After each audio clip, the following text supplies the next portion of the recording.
Hello, I'm Ben. Hello, I'm James. And we are 2/3 of Biffy Clyro, and you can watch our Fuck off! Hello, I'm Ben. Hello, I'm James. And this is the 7 o'clock news. Hello, I'm Ben. Hi, he's Ben. And he's James. And we are 2/3 of Biffy Clyro, and you can see our wonderful interview on Shout Loud TV. Oosh!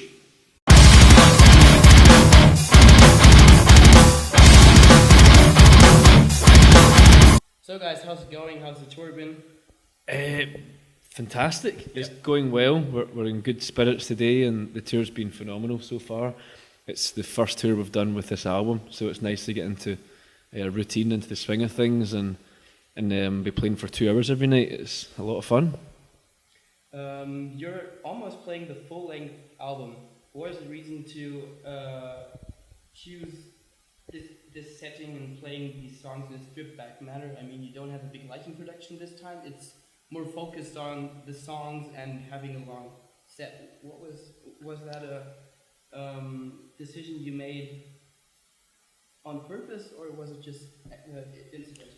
I think we've been kind of itching to play these songs live and waiting for this moment. We had a really fun summer playing summer festivals in muddy fields around the world, and that was great fun. But it's nice, as Ben says, to be playing for 2 hours to get a chance to showcase some of the new album, which we're really proud of. So it wasn't a tough decision. You know, I think every time any band that releases a new album really wants to play the new songs, and we try to balance that with playing some of the older songs from some of the old albums. But no, it's going great. We're really enjoying it. It's nice to kind of showcase them in a live arena, and as Ben said before, it brings teeth to the songs. They get a bit more muscles on them, and I guess they're a little heavier as well. So it's nice to kind of share them with the fans. How's it been to perform the new songs? It's been great, but we'd played a lot of them in the festivals, but not. We're playing almost the entire album in these sets, which is great. And there seem to be like old friends already to the crowd anyway. We're getting great sing-alongs for Rearrange and for Animal Style. I mean, for all of them really. Even Herexia, we haven't done a lot. Simon can just back away from the mic and the crowd just take over. So that's a good sign that the songs are penetrating people's souls and they're liking them as they do the earlier albums as well. What's both of your favorite song on record to listen to and to play live? Are they different ones, or? It kind of luckily it changes almost daily for me. I do like all the songs. It wouldn't be very good if there was only a couple I liked. So at the moment I am really enjoying playing In the Name of the Wee Man, which is on the deluxe version of Ellipsis, and it's one of the most heavy part of the sets.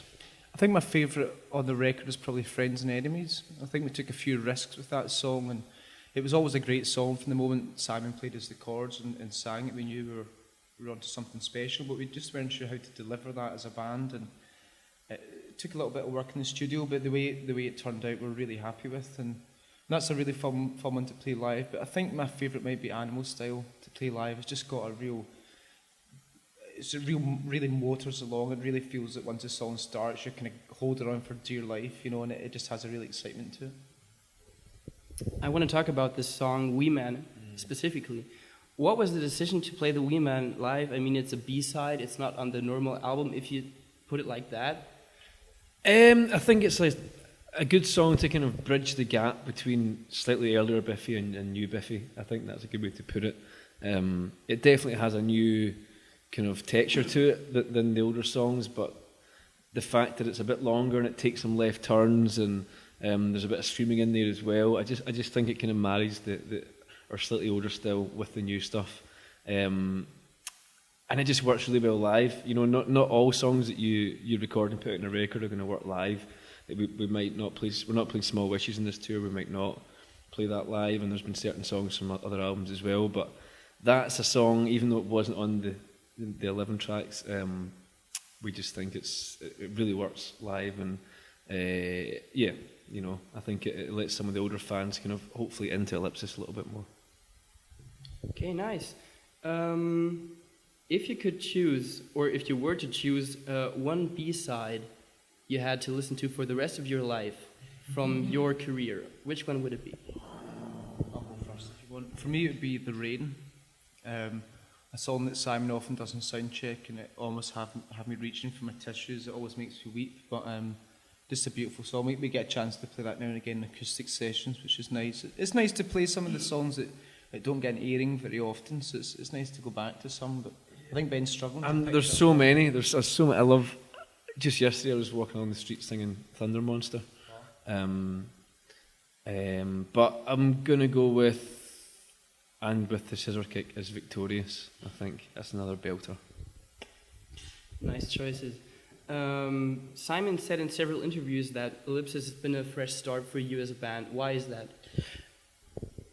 Why is it? I think any time a band's moving on to the 7th album, I think you've got to try and keep looking for something new. You don't want to just make the same record over and over again. We've always been a band that tries to move forward, so I think with the first 3 albums making a trilogy and the next 3 albums being the second trilogy, it felt like it was time to kind of open a new chapter in the band's life. And we're not disregarding what we've done in the past. We just wanted to try and just learn new ways of working in the studio, right from the way Simon was writing, I think, and the way we kind of performed as a band in the studio. Everything was new. We never really knew what we were going to do from one moment to the next, and I think that excitement, the spontaneity brought a kind of a new feeling to the recording process. And like I say, I think that's important for a band moving forward onto the 7th album, just to keep things changing, keep things spicy, and feel like you're alive.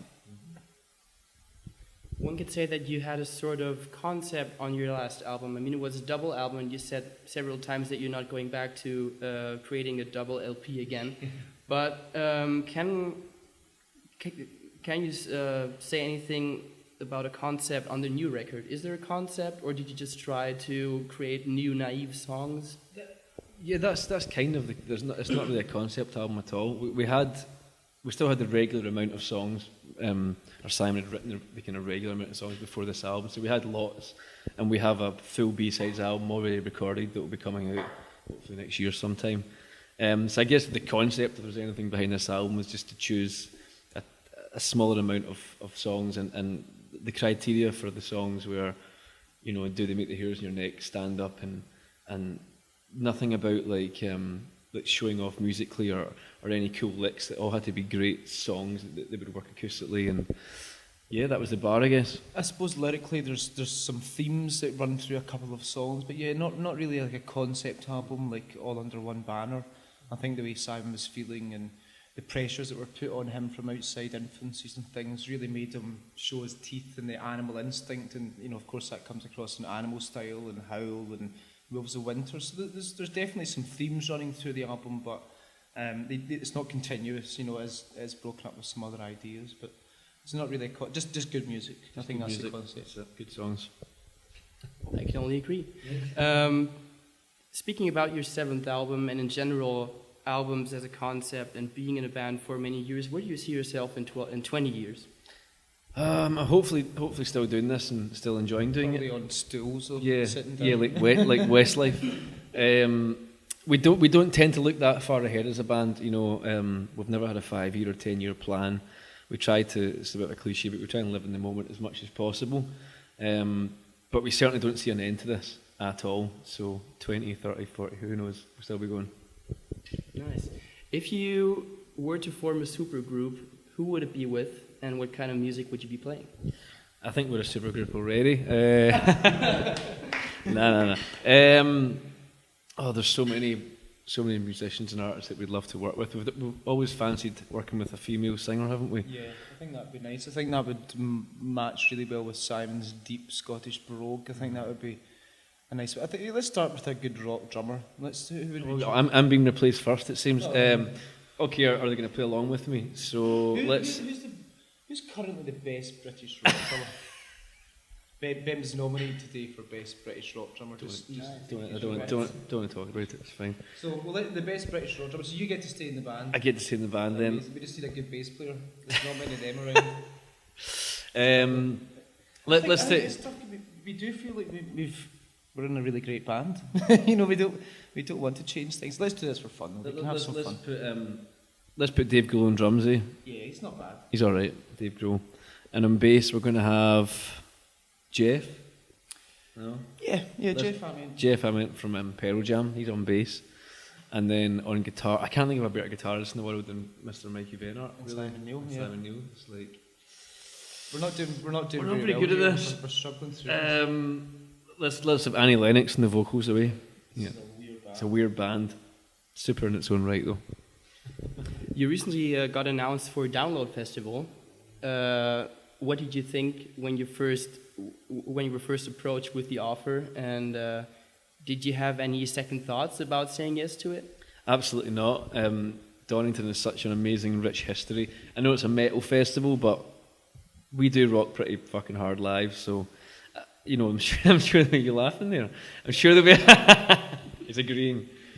I'm sure there'll be some staunch metalheads out there that will say, "Oh, Biffy Clyro aren't a metal band," but that sort of thing. I didn't cross my mind to turn it down at all. What about you, man? No, not at all. But I think every festival, you get some festivals where you get lots of different types of music, and that can split opinion as well. I think in the rock world, people are quite open-minded. I think people just like music. They're music fans, and we played at that festival many times before and always had a good reception. So I don't. We're not counting our chickens, but I don't see why we shouldn't get a good response this time. We're gonna go there and give it our best show, as we always do. And some people will like it, some people won't, and I think that's just the way life is, really. We're absolutely honoured to be asked. It's a festival steeped in rich history, and hopefully we're going to change some people's minds. Do you plan on including any heavy-hitting songs or older songs for that set specifically? We won't. We're not going to tailor our music specifically, really, for the audience. We've never done that. We kind of do what we do, but I dare say there might be Stress in the Sky, or we'll probably play Golden Road 2 or 3 times.